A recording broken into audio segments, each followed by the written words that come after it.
नमस्कार, हिमाचल बुलेटिन में आपका स्वागत है। पेश हैं आज के समाचार। मुख्य निर्वाचन अधिकारी हिमाचल प्रदेश श्री सी पालरासु ने बताया कि मंडी लोकसभा क्षेत्र तथा फतेहपुर, अर्की और जुब्बल कोटखाई विधानसभा क्षेत्रों के उपनिर्वाचन के दृष्टिगत मतगणना पर्यवेक्षकों की नियुक्ति कर दी गई है। उन्होंने बताया कि मंडी लोकसभा क्षेत्र के उपनिर्वाचन के लिए 11 मतगणना पर्यवेक्षक तैनात किए गए हैं। इसके अतिरिक्त फतेहपुर, अर्की और जुब्बल कोटखाई विधानसभा क्षेत्रों के उपनिर्वाचन के लिए 3 मतगणना पर्यवेक्षक तैनात किए गए हैं। इन तीनों विधानसभा निर्वाचन क्षेत्रों में तैनात सामान्य पर्यवेक्षकों को ही मतगणना पर्यवेक्षक का भी दायित्व दिया गया है।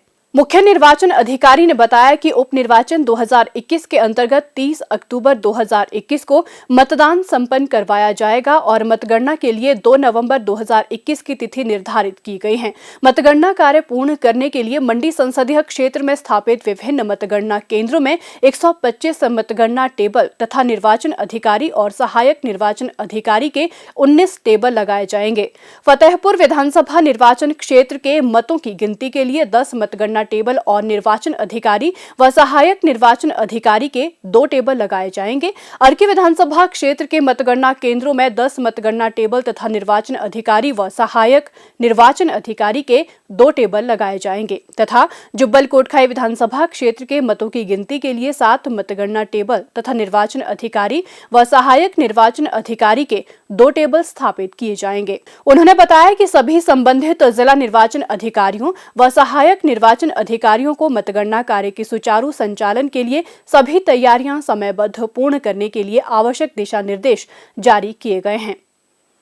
भारतीय चित्रकला के इतिहास के मध्य युग में विकसित पहाड़ी शैली के अंतर्गत कांगड़ा शैली का विशेष स्थान है। इस शैली की संपूर्ण विश्व में अलग पहचान है। कांगड़ा चित्रकारी का उद्गम कांगड़ा से हुआ, जो कांगड़ा राजवाड़े दौर की देन है। कांगड़ा चित्रों के मुख्य केंद्र गुलेर, बसोली, चंबा, नूरपुर, बिलासपुर और कांगड़ा है। बाद में ये शैली मंडी, सुकेत, कुल्लू, अर्की, नालागढ़ और टिहरी गढ़वाल में भी पहुंच गई और अब इसे सामूहिक रूप से पहाड़ी चित्रकला के रूप में जाना जाता है। ये 17वीं और 19वीं शताब्दी के बीच विभिन्न शासकों द्वारा संरक्षित शैली को दर्शाता है।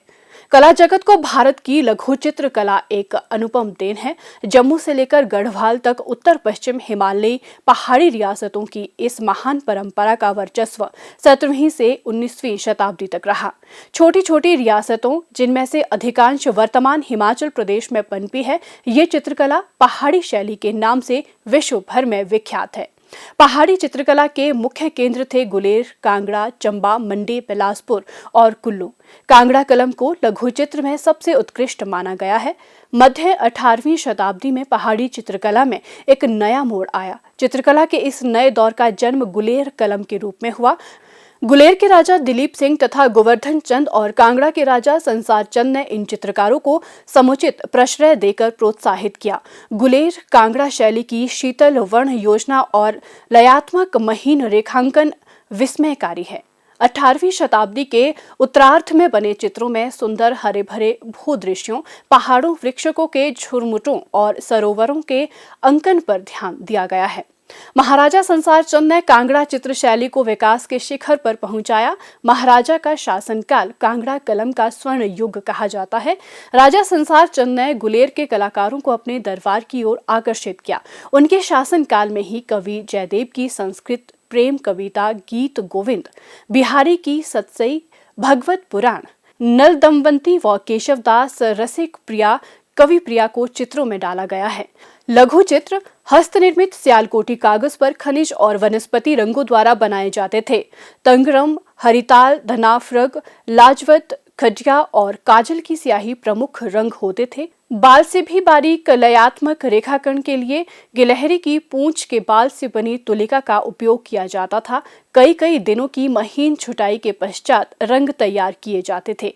आज 300 वर्ष का समय गुजर जाने के बाद भी इन चित्रों में पहले जैसी ताजगी और चमक दमक है। कांगड़ा चित्रकला में नायिकाओं की विभिन्न भावनाओं की कलाकार ने अत्यंत सूक्ष्मतम किंतु पूर्ण अभिव्यक्ति दी है। राजा के साथ श्री कृष्ण के श्रृंगारिक चित्र कांगड़ा कलम की एक महत्वपूर्ण निधि है। तत्कालीन शासकों के व्यक्तिगत चित्र, उनकी दिनचर्या, श्रृंगारिक लीलाओं पर आधारित लघु चित्र भी इस अवधि में बने हैं।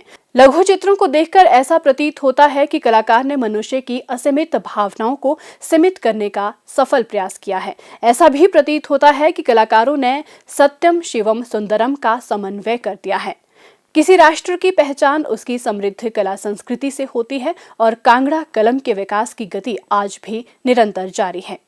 स्वास्थ्य एवं परिवार कल्याण विभाग द्वारा दोपहर 2 बजे जारी बुलेटिन के अनुसार प्रदेश में कोरोना संक्रमण की जांच के लिए आज 1471 लोगों के सैंपल लिए गए, जिनमें से 307 लोगों की रिपोर्ट नेगेटिव पाई गई है, जबकि 1163 लोगों की रिपोर्ट आना बाकी है।